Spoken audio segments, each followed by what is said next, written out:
So what we're going to do now is adjust the audio on the clip.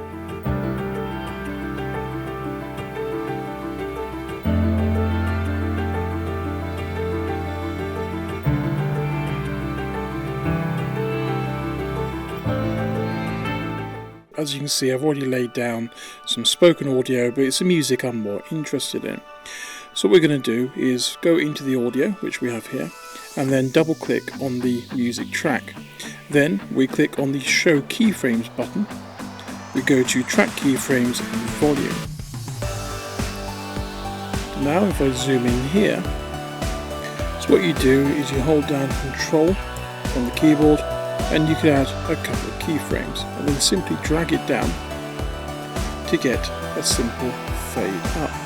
So I'm going to do a fade up there, and I'm going to do a fade here as well. So just remember it's that close. Now as you can see, this actually goes into all the tracks along this line. So this is a track level thing, it's not a clip based thing.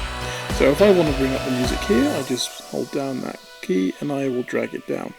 Now I'm also going to drag this down a little bit because it was overpowering my voice a little bit, and once I feel that I've got the right volume level, and you can see the dB being represented as you drag around so you can make them match. There we go. You can just adjust the clip as you like and just scroll along, and all I'm going to do now is add a final bit at the end for a fade out. And now when I play this audio,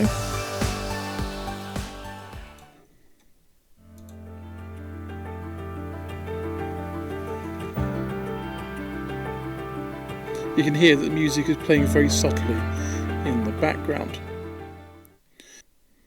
And that's it. That is a quick tutorial on how to add audio keyframes to your track.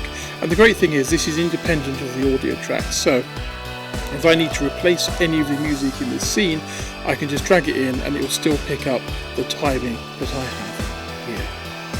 Thank you for watching.